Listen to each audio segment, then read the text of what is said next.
My greedy wife stole our daughter's college money to fund her shopping addiction and wants me to take the blame. Good luck to her finding a new husband. I've been with my wife Andrea and my stepdaughter Cassie for 8 years now. Cassie is a very brilliant young woman. Recognizing her potential, me and Andrea decided to put together a college fund for Cassie so she wouldn't be crushed by debt. Over the years, it has amounted to over $200,000. Cassie is aware of this and is banking on it since she's trying to get into the Ivy League. To make a long story short, last week, I found out that almost $170,000 of the money was missing from the account. I freaked the F out and asked Andrea if she knew anything about it.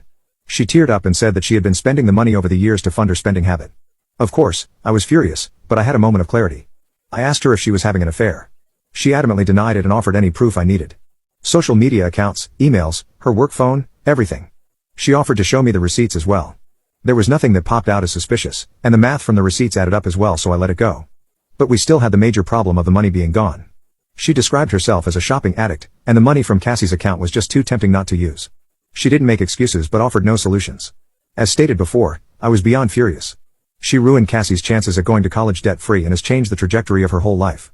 I had asked her to stay with her sister while I tried to figure this out. Cassie was concerned about why she was leaving, but we just said we needed a little bit of space. I asked Andrea to come back home yesterday and we had an extremely long discussion about how to handle this. She stopped me from talking and asked a disgusting favor from me. She asked if I could take the fall for her.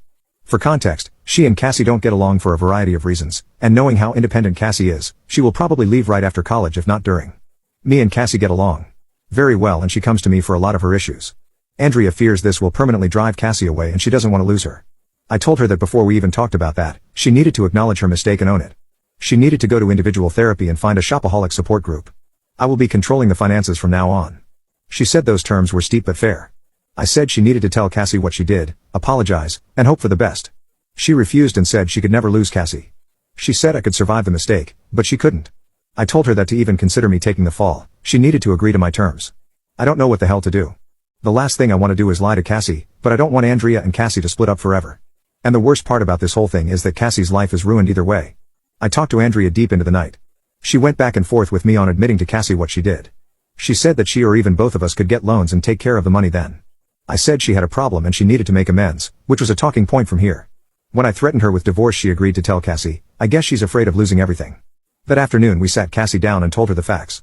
She thought we were just kidding at first, but when she realized weren't, she got extremely upset. I'll spare you the details, but she and Andrea got into an extremely loud and vicious shouting match.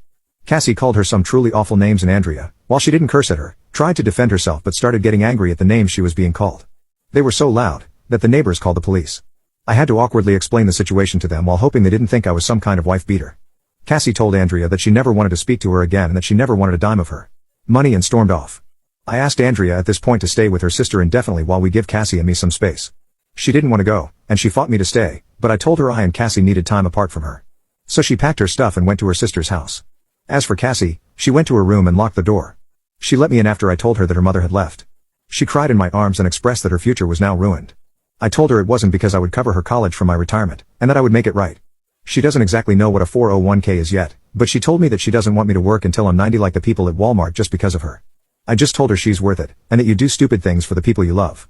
She said that she would start looking for scholarships and maybe other schools where she could get a full ride since she has excellent grades and extracurriculars.